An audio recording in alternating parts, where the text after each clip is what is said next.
This is the Mariners POSTCAST, your instant game reaction for the Seattle Mariners. Part of the Locked On Podcast Network, your team every day.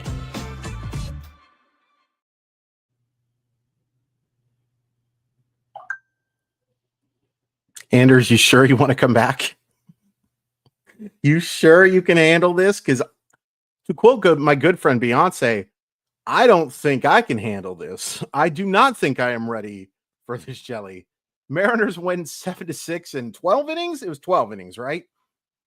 They take the first game of a 3-game set against the Texas Rangers. Hello, everybody. My name is Chris Crawford. Usually I'm joined by Anders Hurst. He's taking some much-deserved time off. So it's just me solo. We'll be back as the tandem tomorrow. Oh, boy. This is going to be hard to keep this a short video. Oh, because this was a video coming up on the show. And this is the Mariners POSTCAST, by the way. We go live after every single Seattle Mariner game. Whether we want to or not, we go live after every single Seattle Mariner game. Ty and Colby handling the day-to-day stuff and doing an excellent job. So please make sure you've hit like. Please make sure you've hit subscribe. We really do appreciate the support. Coming up on today's Mariners POSTCAST, we'll talk about a decent start from Logan Gilbert, some really not great hitting with runners in scoring position, but kind of a weird day offensively. I can't call it a bad day. I can't call it a good day. I guess I can call it a good day because they win, but I can't call it a great day. And we'll go over our unsung hero. A lot of you already have thoughts. Leave who your unsung hero is in the comments. If you're watching this afterwards, leave it afterwards. That's totally fine with me. Let's start with Logan Gilbert, okay? Because for the first 5 innings, this looked like it was going to be Walter. It looked like it was going to be a Walter start. And he gets 7 strikeouts. He only gives up 4 runs. Boy, oh boy, did he really struggle in the 6th inning. I will say this. There was a play that scored 2 that you really want your shortstop to make. And look, JP Crawford is having a fantastic offensive season. He's also rated one of the worst defensive shortstops in baseball by a lot of metrics. And Anders and I disagree on this. I think where I come from is different from where Anders is. I think Anders may be looking at defense, and I hate to besmirch the guy. He's much smarter than me or whatever. Defense is not just about making the plays in front of you. Defense is about taking away outs. JP Crawford doesn't take away outs. It should have been a 2-run inning. At the most, it should have been a 3-run inning because he makes that play. But Gilbert did fall apart a little bit in that 6th inning. And I've seen flashes of brilliance from Gilbert. You know, that first start, he comes back. He has the 10 strikeouts. He was great. These next 2 have just been okay. I expect more from Logan Gilbert. I expect more. I'm not saying that Logan Gilbert's in trouble. I'm not saying that Logan Gilbert still isn't one of the 15 or so best starting pitchers in baseball. I just, it's easy to forget about Logan Gilbert too, because this start happened. He left the game like 3 hours ago. But we always start with the starter, or starter with the start. No, let's start with the starter. He was okay. Let's talk about this bullpen because I want to spend the second half talking about this offense. Nice job by Carlos Vargas. Gabe Spire was okay. He gives up that tying run. I thought Casey Legamina was awesome. And maybe Casey Legamina is my unsung hero. I know a lot of you want to go with a guy. I don't think he's unsung. I don't think he's unsung at all. But Legamina, excellent. Matt Brash, excellent. So let's talk about Andres Munoz because he blows his 5th save of the year. And that's too many. You see 2 walks, one of those intentional. Exactly. There was an intentional walk there. It's like I'm talking to myself, which I am. I have a hard time thinking anything negative about Munoz. Like, he gives up a couple of fly balls that the runners advance on, right? And I have one criticism from Julio Rodriguez for this game. Julio Rodriguez needs to cut that baseball off and make that throw, right? He needs to cut that baseball off and make that throw at home plate because Luke Raley's not a good thrower right now. He has usually okay arm strength, but I think the oblique injury is really affecting his ability to get the ball with any velocity. And that it was obvious that throw was flat-footed and it had no chance to get there. Julio Rodriguez needs to just, I joked that he needs to do the Ryu spin kick and get Rayleigh out of the way and make that play because Julio's arm's fantastic. That's my only issue here. But let's talk about Eduard Bizardo. It's not always pretty. It's not always going to wow you with the stuff. It's more effective than the Hadouken. Yep, absolutely the Hadouken, as Dankbud brings up. Like, Julio's arm is so strong, and Luke Rayleigh's is not right now. So put the guy in the best position to make that play. But back to Bizardo. What a terrific job from him over his 2 innings. I know you see 3 walks. That's so misleading. That's so misleading. 1 intentional, of course, but he was careful, but effective. Effectively careful with his stuff. I've been so impressed with Bizardo since the start of June. I'm not saying he's their next high leverage guy. I'm just saying that, like, I'm relying on him more and more. I think he did an excellent job. I thought he did an excellent job. As Anna here says, thank you, Brash and Bizardo. Yeah, that's a great point. I think both of those guys were absolutely outstanding. 17 appearances now for Matt Brash without allowing a run. So the pitching wasn't superb, I would say, but I think definitely good enough. A Jolly Badger brings up a great point here. Cal was calling such a good plan for Bizardo too. Totally agree. That Big Dumper is so good at this. So good at this. We're going to talk about Big Dumper offensively as well. And hello, Anna. It's very nice to see you. Thank you so much for coming out. We're going to talk about that offense. Kind of an inconsistent day. I certainly wouldn't call it a bad day, but we'll take a quick commercial break before we get into all that.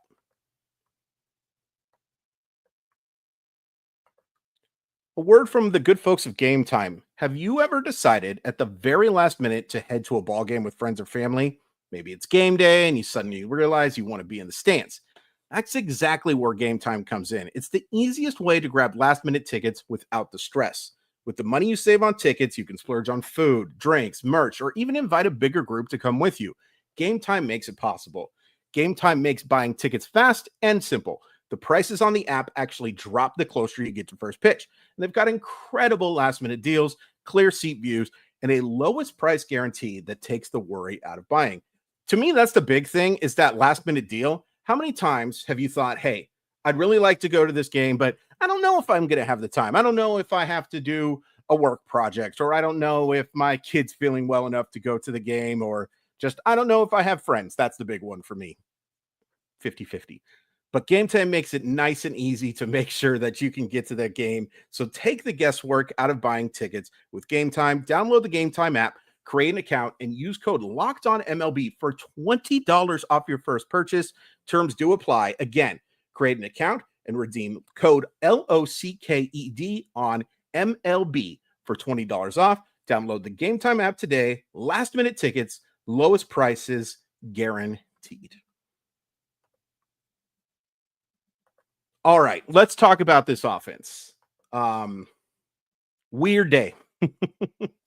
Just a weird day. I don't even know where to start, because it's the most disappointed I think I've ever been in a game where they have 16 hits. 16 hits, you draw 5 walks, but you only score the 7 runs. That feels weird to say, only 7, and beggars can't be choosers. I know with this offense, especially, beggars can't be choosers. I wanted more. I thought the top of the lineup offensively was really good today. Crawford with the 3 hits. Julio gets on 4 times, and I think was robbed of a homer. You guys have to tell me. Was Evan Carter, when he made that catch, because I kind of saw it from a weird angle. I was taking my dogs out to go potty, and I saw him make the catch, but I couldn't tell if it was outstretched. Either way, it was a terrific play on a hard hit ball. But it's nice to see the double.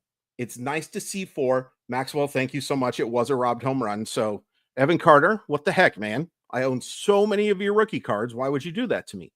Why would you do that to me? To take something away from my sweet Julio. But the top of the lineup was great. JP Crawford gets on 3 times. Julio gets on 4 times. Big Dumper gets on 4 times. 2 intentional walks in the early part of this game. That shows you how much pitchers, excuse me. I think hitters fear him too. But how much pitchers fear this dude right now. Like, you are not going to let this guy beat you. You are not. And unfortunately, the guys afterwards didn't do the job. Now, Jorge Polanco does drive in a couple of runs, and he gets on 3 times too. He hits into a massive double play after the second intentional walk to Big Dumper. He struggled. Randy Arozarena really struggled today. It was just not his day at the plate at all. Luke Raley gets a couple hits, but he doesn't come through in a big situation. We got to quickly talk about Dylan Moore because a few of you have brought it out as Crazy points out here, and you're not crazy. D. Moore isn't a serious ball player. Putting him on is a free out. Now, is that true all the time? I didn't mean to exit out of that. Sorry about that. Is that true all the time? No, of course not. It's not. He's been an effective offensive player. Is it true right now? You bet your sweet bippy it is, because he is 1 for 30 in the month of June, and he's struck out 17 times. So it's not bad BABIP luck. You know, it's him not being even remotely effective. And I really didn't like the decision there for Dan Wilson to pinch hit for him. As somebody else brought up too, Cole Young was driving the baseball today, and then Donovan Solano pitch hits for him. I don't have an issue with it per se. I would like to see Cole Young played less as a platoon player. I want to see how he can do against those lefties. And look, Solano has a huge hit today too. He drives in a run that looked like it was going to be the game winner. Had a picture already with Donnie Barrels on it. Instead, I go with Mastro the Maestro, who we'll talk about in just one sec. But Dylan Moore's a problem right now. Just going through the offense too, Ben Williamson had a nice day before he gets pitch hit for you-know-who. Solano with that big RBI. But like, you just saw so many failed attempts with runners in scoring position. 4 for 23 today. Young was 1 for 3. Rally 0 for 2, which feels misleading. Arozarena 0 for 3, that feels right. And Polanco 1 for 4. You had a chance to have like a 12 to 13 run game today with just a modicum of success with runners in scoring position. By the way, Rispy Business is very funny. You guys have to admit that. All right. Let's talk about Miles Mastrobuoni, because if I don't talk about him now, I may forget. What an unbelievable game from him today off the bench. The thing that's going to get lost is that catch that he makes down that line, because I thought that was going to fall in. And I was a little bit upset that I didn't have Ben Williamson in defense at that situation. And that's not an insult to Mastrobuoni. It's just Ben Williamson has more range. He is a faster runner, and he's a better defensive player. Ben Williamson's a better defensive third baseman than a lot of people. But like, that play was unbelievable, because how frustrating of a loss is this? I would be screaming forever if they lose this game, because they just blew so many golden opportunities. So many golden opportunities. But Mastrobuoni doesn't let that happen. And then in the bottom of the 12th, he lashes that single. And I want to give credit to Randy Arozarena there too, because he got an awesome jump. That ball was hit hard, and that play was really close at the plate. If a better tag, I think he gets him there, but it didn't. And Mastrobuoni deserves all the credit in the world. The only reason he's not my unsung hero today is because how could he be the unsung hero? He's just the hero. He's just flat out the hero. You know, there's nothing unsung really about it. I think my unsung hero today is going to be Legumina, because the job he did coming into that tie game, facing some quality Texas hitters, not the best, but, you know, quality Texas hitters, for him to be, somebody says here that Randy was 100% out. I don't know. I don't think he was. He probably should have been, but I don't think he got the tag down in time. But great job by Mastrobuoni. But Legumina is my unsung hero, because it's pretty easy to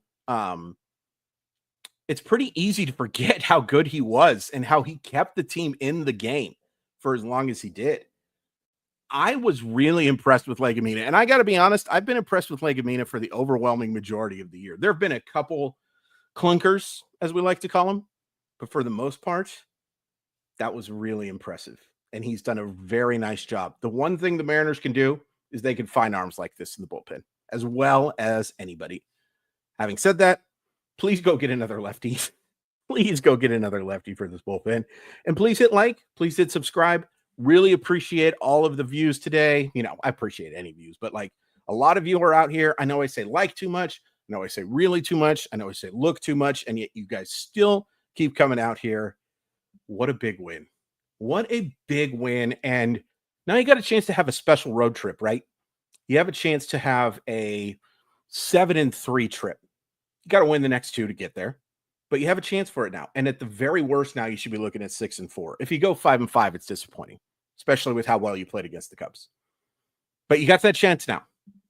You got that chance. And we love you too, Sushi Dude. I really appreciate everybody who came out. It's been a blast. I've had so much fun doing this. But please hit like, please hit subscribe. Tell me who your unsung hero was in that comment section, because we love to read your comments, and I'll do my best to check all of them out, because that's how much I love you. We'll see you soon. Back tomorrow with my good buddy Anders.